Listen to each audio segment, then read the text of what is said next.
Hi everybody, and welcome back to the channel. Welcome back to another one of our course vlogs, and this time we're out here at the beautiful back nine at Oak Quarry Golf Club here, built inside the old Jensen Quarry.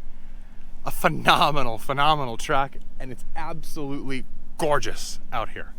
Hey, if you're new to the channel, please click the red button down below to subscribe. It's free to do, and I'd love to see you here week after week.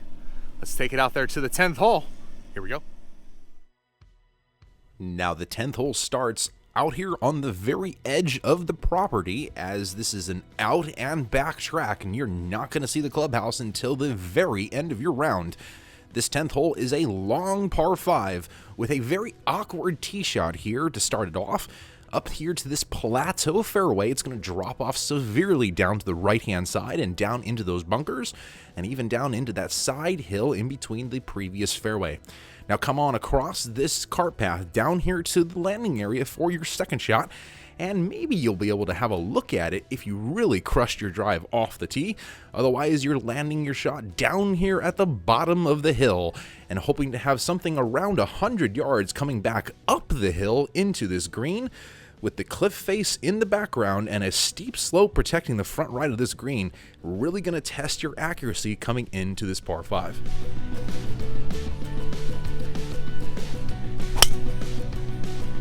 Now, I've been flushing my driver all day long. This was another one straight down Main Street, a good 320 yards down the middle, getting a forward bounce in the heat. And 235 down the hill is a big 5-iron for me. That's really a 4-iron number, but I was trusting that the hill and the heat was going to take this shot the distance it needed to go.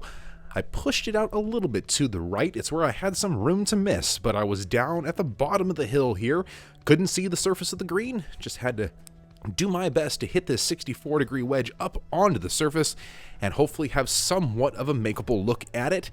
But from 30 feet, it's not quite too makeable. I have sunk a couple long putts today, but that one's not going to go in. We're just going to have a nice, comfy tap-in par to start the back nine, and we're on to the absolutely gorgeous number 11.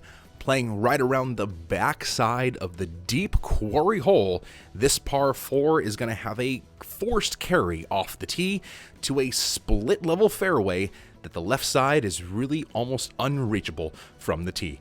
It's about 275 yards from the black tee to that left-hand fairway, so those bunkers down the middle are protecting every ounce of this tee shot. Air off to the right-hand side for a more comfy tee shot, but then you're going to have a little bit more distance into this green, and it's sitting diagonally across those bunkers there. And today we're going to be facing a front hole location a little bit elevated from the fairway's surface.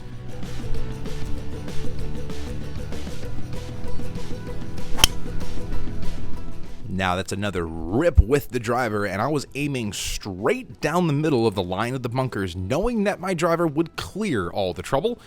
It leaked off a little bit to the right, but hey, this is a big fat fairway and a straight up 100 yards into this front flag. I took my 120 club, that gap wedge, knocked it down a little bit, tried to get it as close as I could to this front flag without missing short.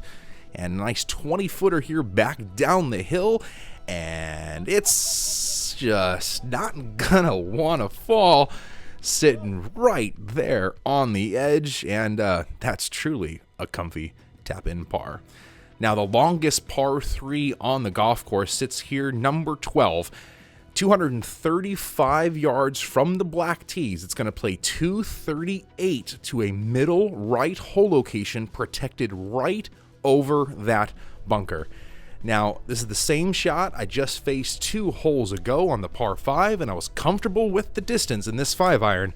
It's time to knock it close.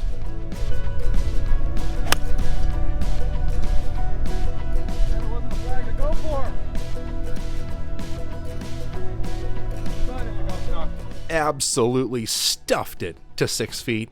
Now let's convert. Let's roll this birdie putt in.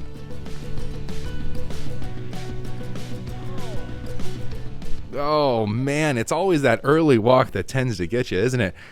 Okay, well, 3 pars in a row to start the back 9, and we're on to the very awkward hole number 13. This long dogleg to the right is a severe dogleg to the right, and you're going to have to place your tee shot perfectly here in between the fairway bunker and that tree that's protecting the right side of the hole and really protecting any shot that's going to try and clear the dogleg and cut the corner here. Now coming into the green, it's another elevated green from the fairway, protected by, again, another deep bunker, this time on the left side here. And we're facing another middle hole location far on the right-hand side, up on that middle shelf. Now, since I've been hitting draws off the tee all day, I just randomly decided to try to hit a cut off the tee, and, well, it didn't work out at all. Blasted it way right up here onto the side of the hill, where I could not even see the green from my shot. I mean, I don't think I could cut off enough corner to get over to that green, so I just had to lay it short here next to the bunker and attempt to get up and down. And I hit this one up to about 10 feet, so I definitely had a makeable look at it here. Just got to roll this one in and keep this par train going. Ow! Yeah. And that's another one where the early walk robs me of the putt, and there's the bogey I was trying to avoid. But you know what? It's only one over par on the day, and I'm facing my favorite kind of hole, a downhill, downwind par 5. Now off the tee, all the trouble here is on the right with those big deep bunkers and the OB area to the right of those where you will not find your golf ball. If you miss off to the left, that's the next hole down there, so it's a little bit better than missing off to the right. Now, as we come down the fairway into the approach area, you'll see another bunker on the right is going to be protecting this approach area. So it's a very similar concept coming into the green. You're going to have to pick a bunker off on the left to keep your approach far enough left and keep a good angle into this green. Now, this green is sitting relatively flat as compared to the fairway. Not much of an elevation here, so you could run the ball up if you choose. And today, we're going to be facing a very front hole location right on that tongue.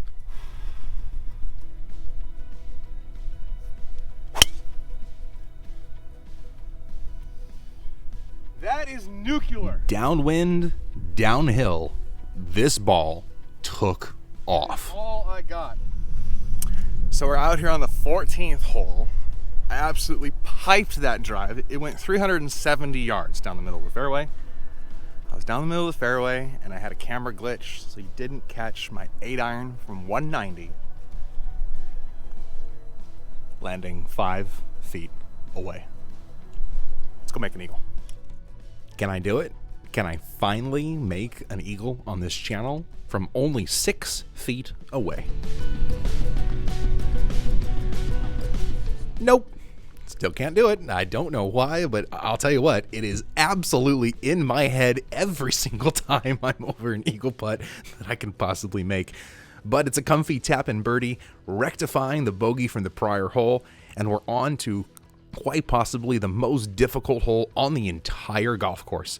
Playing 430 yards, this par 4 15th plays right back into the teeth of the wind and here to a narrowing fairway where at about 275 yards, this fairway tends to pinch down and then it ends at 310 yards. From there, you're going to be hitting up the hill, a solid club 10 yards up the hill to a blind green up there with multiple severe sections, and we're going to be facing a back center hole location today. The last hole was downwind and downhill. This one is into the wind and uphill, calling for a completely different type of drive.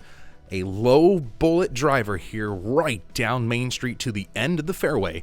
And here from 133 yards, I took my 170 club, my 8-iron, and just attempted to hit a little chip shot under the wind.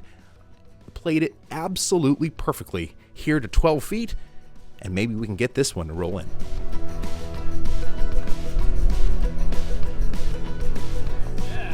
Hey, there we go, there we go. That was 3 beautifully executed shots, and we're on to the signature hole. The par 3 16th here plays 214 yards down the hill. Oh boy, this is going to call for all you got. Now, Now today we're going to be facing a front hole location which plays 205 yards and 197 yards down the hill adjusted. With the wind at my back, I adjusted down to 190 yards, which is a full 7-iron for me, and I flushed this one right at the flag, leaving it comfortably 15 feet underneath the hole, and we're looking at 3 in a row if I can get this one to drop.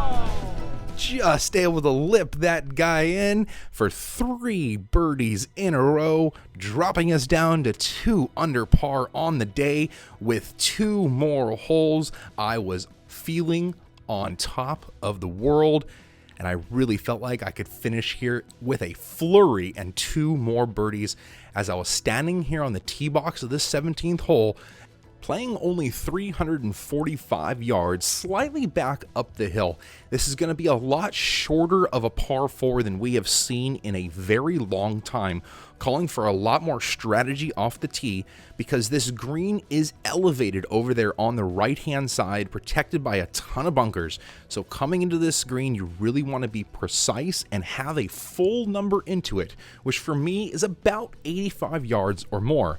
So I'm just trying to hit my 230-yard 4-iron down here, hoping to leave myself just about 100 to 110 yards. Another flushed club right down the middle. That was the name of the game today. And comfy, 99 yards, and that's a perfect knockdown gap wedge for me. Now with this pin sitting off on the front of the green, I was not going to miss short. I was going to make sure I had a roll and a look at it. This here for 4 in a row.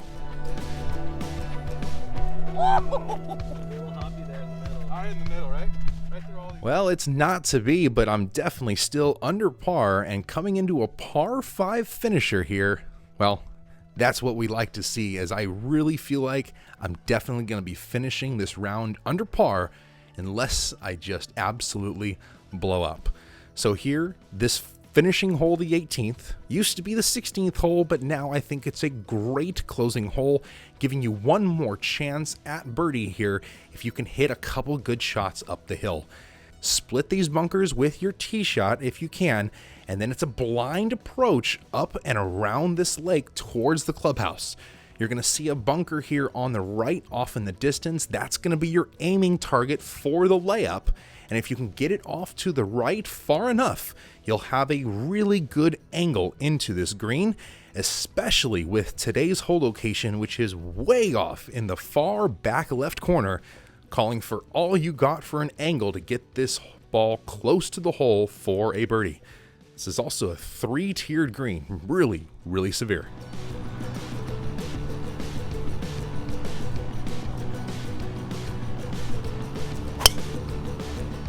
One big, long tee shot left in me. That's all I got. It was 100 degrees. I was wiped out and ready to make one more birdie coming home. Gonna have to lay this one up with the water short left of the green. I couldn't see a thing. It's just a bad number and just not a smart play. So a little chip shot 6-iron down the fairway here, leave myself somewhere around 100 yards. And this time back into the breeze, I took an extra club, the pitching wedge here, really trying to knock it back there and not overspin the ball up on the top tier. But I didn't even get it up on the top tier. I left it just here under the hill. So this is close, but not really too makeable of a putt coming up and over the ridge.